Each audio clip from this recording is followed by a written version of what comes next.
scientific community, dear colleagues from industry, wonderful Mashelkar family.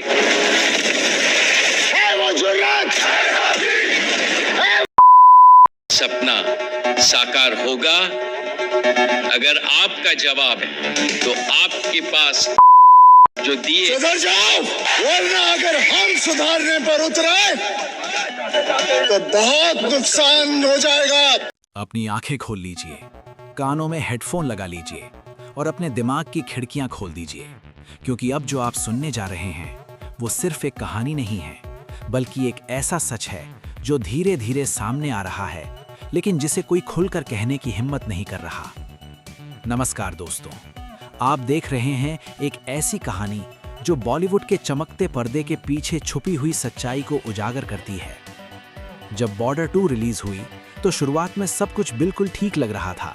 Posters, promotions, interviews, हर जगह बस एक ही नाम गूंज रहा था, सनी देओल। फैंस के बीच एक्साइटमेंट अपने चरम पर थी। लोगों को लग रहा था कि एक बार फिर से वही पुराना जादू देखने को मिलेगा, वही देशभक्ति, वही जुनून, वही डायलॉग जो सीधा दिल को छू जाए। लेकिन जैसे ही फिल्म ने थिएटर्स में कदम रखा, कहानी बदल गई। पहले दिन की भीड़ धीरे धीरे कम होने लगी, दूसरे दिन तक लोगों के रिएक्शंस बदलने लगे, तीसरे दिन तक सोशल मीडिया पर सवाल उठने लगे, और एक हफ्ते के अंदर ही वो आवाज़ जो पहले तालियों में बदल रही थी, अब धीरे धीरे खामोशी में तब्दील होने लगी। बॉलीवुड के बड़े बड़े चेहरे जो पहले इस फिल्म को लेकर कॉन्फिडेंट थे, अब चुप रहने लगे। कोई सीधा कुछ नहीं कह रहा था, लेकिन हर किसी के चेहरे पर एक ही सवाल लिखा हुआ था, ये क्या हो गया? कुछ लोगों ने कहा ऑडियंस बदल गई है, कुछ ने कहा कंटेंट स्ट्रांग नहीं था, और कुछ ने बस इस टॉपिक से दूर रहना ही बेहतर समझा। लेकिन सबसे ज्यादा असर पड़ा खुद सनी देओल पर। वो आदमी जो सालों से अपनी इमेज, अपनी पहचान और अपनी लेगेसी को लेकर खड़ा रहा, उसके लिए ये सिर्फ एक फिल्म नहीं थी, ये उसका कमबैक था। ये उसका जवाब था उन सबको जो कहते थे कि वक्त बदल गया है। अंदर ही अंदर वो टूट रहे थे। हर रोज नए नंबर्स आते, हर रोज नए कंपैरिजन्स होते और हर रोज एक नई हेडलाइन बनती, लेकिन वो बाहर से बिल्कुल शांत दिखते रहे।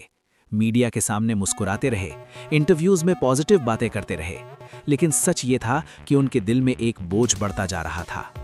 एक वक्त ऐसा भी आया जब उन्होंने अपने करीबी लोगों से कहा, शायद हमसे कहीं ना कहीं गलती हो गई। उन्होंने धीरे से एक बात कही जो किसी ने ओपनली नहीं सुनी, लेकिन जो इंडस्ट्री के कॉरिडोर्स में हवा की तरह फैल गई। शायद हमें अपनी फिल्म पहले ही किसी बड़े नेटवर्क या किसी बड़े व्यक्ति को दे देनी चाहिए थी। कम से कम पैसा तो मिल जाता, इज्जत भी बच जाती। ये बात सीधा जाकर टकराई एक ऐसे नाम से जो सिर्फ इंडिया ही नहीं बल्कि दुनिया भर में अपनी पहचान रखता है, मुकेश अंबानी। जब ये खबर उन तक पहुंची तो कुछ पल के लिए वो भी खामोश हो गए। उन्होंने तुरंत रिएक्ट नहीं किया, पहले पूरी सिचुएशन को समझा, फिल्म के नंबर्स देखे, रिपोर्ट्स देखी, ऑडियंस के रिएक्शंस देखे, और फिर उन्होंने एक ऐसा पर्सपेक्टिव दिया जो शायद किसी ने एक्सपेक्ट नहीं किया था। उन्होंने कहा, एक बड़े स्टार की फिल्म इतनी आसानी से खत्म नहीं होती। हर फिल्म का एक दूसरा जीवन होता है। थिएटर के बाद भी कहानी खत्म नहीं होती, असली खेल तो उसके बाद शुरू होता है। उन्होंने एक आइडिया रखा। उन्होंने कहा, अगर फिल्म को सही स्ट्रैटेजी के साथ इंटरनेशनल लेवल पर ले जाया जाए, प्राइवेट स्क्रीनिंग्स के जरिए, एक्सक्लूसिव शोज के थ्रू और टारगेटेड ऑडियंस तक पहुंचाया जाए, तो कहानी बदल सकती है। चाइना, अमेरिका, मिडिल ईस्ट ऐसे कई मार्केट्स हैं जहां इंडियन सिनेमा का अपना एक अलग क्रेज है। अगर सही तरीके से पेश किया जाए तो एक गिरती हुई फिल्म भी वापस उठ सकती है। और फिर उन्होंने सीधा ऑफर दिया, फिल्म मुझे दे दो, मैं इसे नए तरीके से दुनिया के सामने लाऊंगा। तुम जितना चाहो उतना पैसा ले लो, लेकिन एक मौका दो। ये सिर्फ एक बिजनेस प्रपोजल नहीं था, ये एक गैम्बल था। अब फैसला सनी देओल के हाथ में था। एक तरफ पैसा था, ग्लोबल रीच थी, एक नई शुरुआत का मौका था। दूसरी तरफ अपनी मेहनत, अपनी सोच और अपनी इज्जत थी। कई लोगों ने उन्हें समझाया, ये बेस्ट ऑप्शन है। कई लोगों ने कहा, इंडस्ट्री में ऐसे ही डिसीजंस लिए जाते हैं। और कुछ लोग चुप रहे, क्योंकि उन्हें पता था ये फैसला सिर्फ दिमाग से नहीं, दिल से लिया जाएगा। और फिर आया वो पल। सनी देओल ने सीधा जवाब दिया, हम अपनी इज्जत नहीं बेच सकते।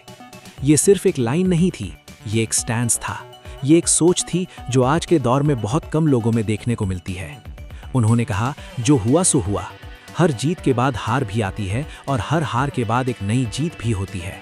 फर्क सिर्फ इतना है कि कौन वापस उठने की हिम्मत रखता है।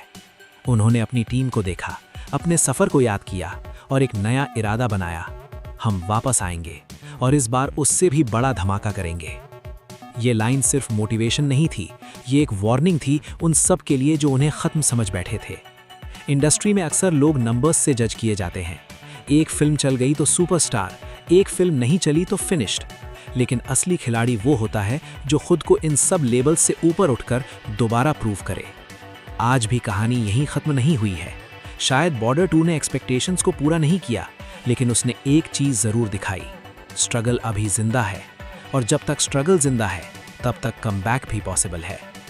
बॉलीवुड के इस खेल में हर कोई जीतना चाहता है, लेकिन हर कोई हार को समझ नहीं पाता। जो समझ लेता है वही अगला बड़ा कदम लेता है।